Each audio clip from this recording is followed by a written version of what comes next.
When non-metallic materials, that is insulator, such as wood, plastics and china glasses are subjected to high voltage alternating field, the atom get stresses.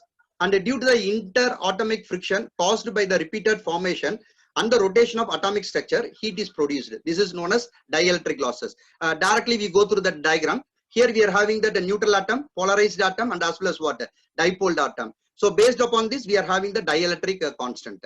So next we will go for applications of dielectric heating. So first application, it is used for drying of paper, wood, etc. And the second is for the gluing of wood. And the third one is heat sealing of plastic sheets.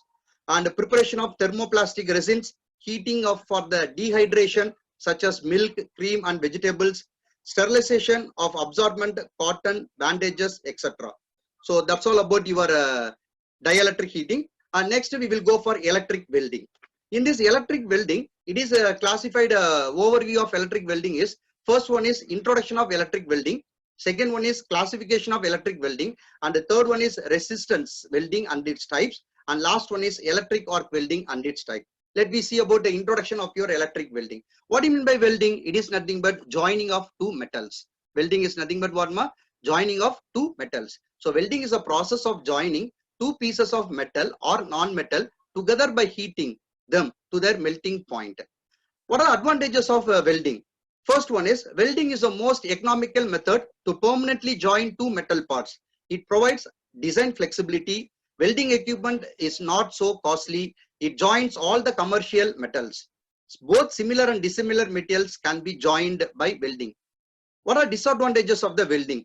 Welding gives out harmful radiation and fumes. Welding needs internal inspection. Skilled welding is necessary to produce good welding. So these are the advantages and disadvantages of welding. Next, classification of electric welding. So classification, it is classified as resistance welding and as well as what? Arc welding. In this resistance welding, we are having that what? Spot welding, seam welding, projection welding, butt welding. And again, this butt welding is classified into upset butt welding, flash butt welding. And your arc welding is classified metal arc welding, carbon arc welding, atomic hydrogen arc welding, and helium argon welding. So these are the classification of electric welding. Next one, what is a resistance welding? The same thing, resistance electric heating we saw now, the same concept. The resistance welding is a process of joining two metals together. The heat produced due to the resistance offered to the flow of electron current at the junction of two metals. The heat is produced, H is equal to I square RT, where I is nothing but what? Current through the electrodes, R is nothing but contact resistance, and T is the time of the current which flows.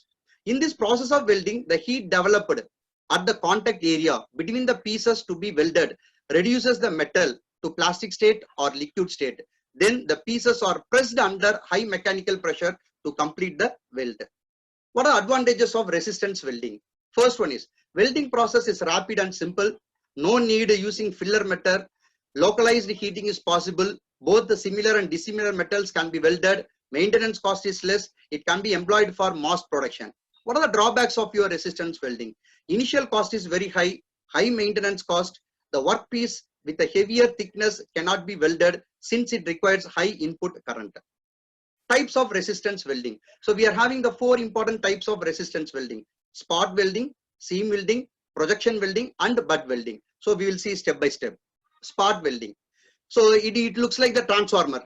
So transformer, what is the concept now? Primary side we are giving the input and secondary side what? Load. The same thing. In the transformer, first we are giving the AC supply. In the secondary side we are having the give the metal to joining that metal. So here we are having the two electrodes, top and bottom. See the secondary side.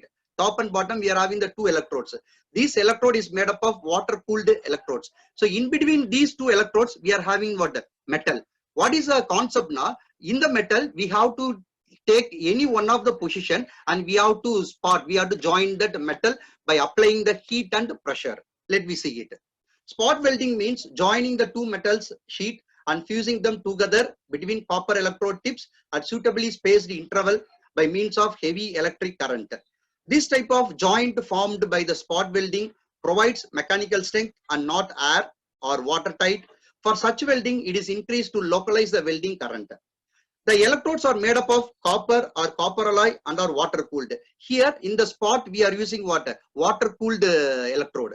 The welding current varies widely depending upon the thickness and the composition of the plates. It varies from 1000 to 10,000 amperes, and the voltage it should be always less than what? 2 volts.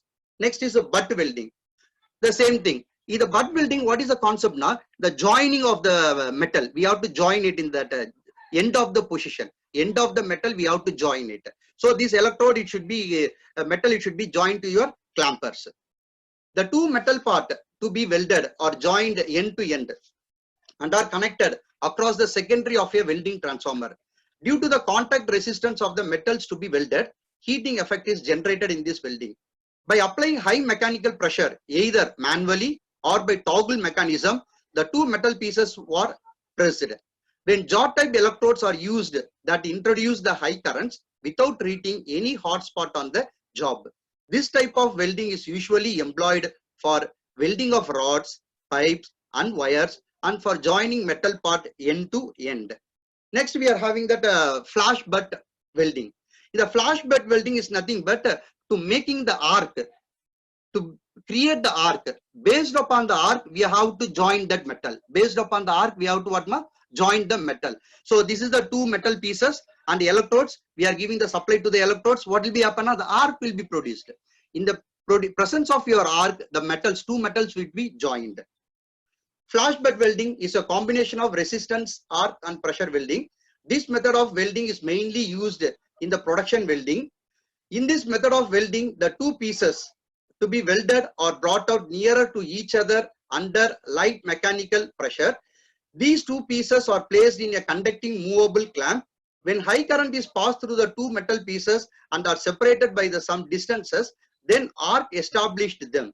This arc or flashing is allowed till the end of the workpieces melting temperature. The supply will be switched off and the piece rapidly brought together under light pressure. Next, we will see about projection welding. So in this projection welding, we are having that moving and fixed. The electrodes moving and fixed. We have to keep the metal in that central part. Above that fixed part, we are having that metal. So now we have to project it. It is a modified part of the spot welding. In this projection welding, both current and pressure are localized to the welding point in the spot welding. But the only difference in the projection welding is a high mechanical pressure is applied on the metal pieces to be welded. The electrode used for such welding are flat metal plate known as platens. So this is the platens. Please see the diagram. So this is what the moving and the fixed is nothing but what? Platens. Platens. The two pieces of base metal to be welded are held together in between the two platens. One is movable and another is fixed. One of the two pieces of metal is run through the machine that makes the pumps or projections of required shape and size in the metal. As a current flows through the two metal parts to be welded, which heat up and melt. These weld points soon reach the plastic sheet and the projection touches the metal.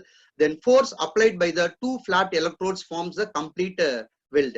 This welding process reduces the amount of current and pressure in order to join two metal surfaces so that there is a less chance of distortion of the surrounding areas of the weld zone.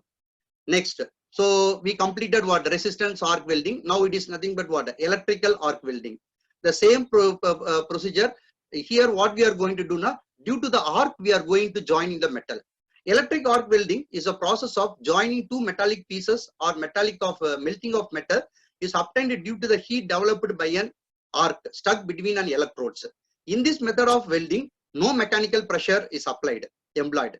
Therefore, this type of welding is known as non-pressure welding.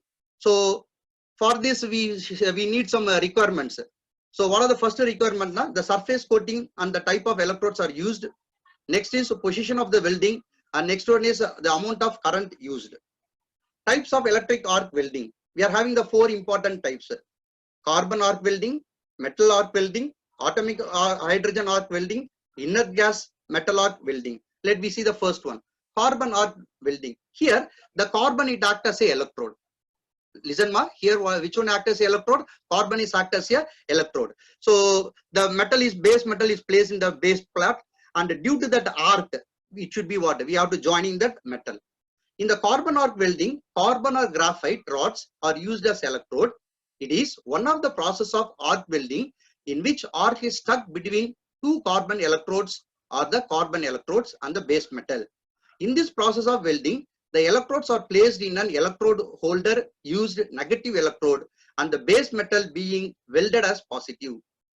Unless the electrode is in negative relative to the work, due to the high temperature, there is a tendency of the particles of carbon will fuse and mix up with this base metal, which causes brittleness. DC is preferred for carbon arc welding since there is no fixed polarity. So here we are using only the DC supply. Due to the longer life and low resistance, graphite electrodes are used and thus capable of conducting more current. The arc produced between electrode and base metal. So what is the melting temperature here they are using now? For negative electrodes, they are using 3200 degrees Celsius, and for the positive electrodes, they are using 3900 degrees Celsius. So this process welding is normally employed for filler metal is not required.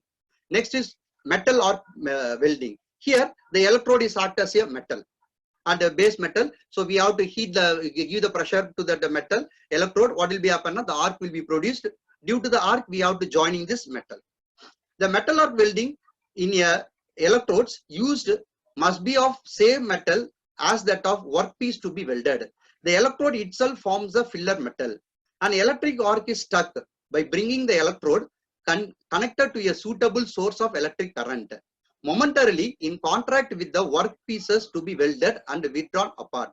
So here we are using the high temperature is at negative level we need 2400 degrees Celsius, and for positive we need 2600 degrees Celsius. Under this high temperature only this process will be functioning. This high temperature of arc metals, the metal as well as the tip of the electrode, then the electrode melts and deposited over the surface. Both AC and DC can be used for the metal arc welding.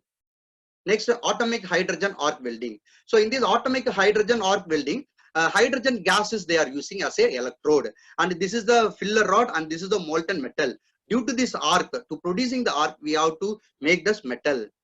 In a atomic hydrogen arc welding, the heat for the welding process is produced from an electric arc stuck between two tungsten electrode. Here hydrogen serves two functions, that is, one act as a positive screen of the arc and the other act as a negative screen as a arc, tungsten. As the hydrogen gas passes through the arc, the hydrogen molecules are broken up into atoms and it absorbs the heat from the tungsten electrode so that these are cold. But when the atoms of hydrogen recombine into molecules, that is outside that arc, a large amount of heat is also liberated. This extra is heated. See here how many the temperature is about 4000 degrees Celsius. Previous we are having only 2600 degrees Celsius and as well as what 2400 degrees Celsius for positive and negative. But this type of arc welding we need 4000 degrees Celsius. Next, inert gas metal arc welding. In this, tungsten is a electrode. Tungsten is a electrode and this is a base metal they are keeping. So we have to produce that arc and we have to produce it. So inert gas metal arc welding is a gas shielded metal arc welding, which an electric arc is stuck between tungsten electrode and two pieces of welded. Filler metal may be introduced separately into the arc if required. A welding gun which carries a nozzle, through this nozzle inert gas such as beryllium or argon is blown around the arc. So here we are using the beryllium and argon gas in the tungsten electrode and the arc into the weld. As both beryllium and argon are chemically inert, so the molten metal is protected from the action of the atmosphere by an envelope of chemically reducing or inert gas. As molten metal has an affinity for oxygen and nitrogen, it is exposed to the atmosphere, thereby forming their oxides and nitrites, which makes weld leaky and brittle. Thus, these several methods of shielding have been employed. So that's all about your electric and heating and welding. So thank you, students. Stay home and stay safe. Thank you.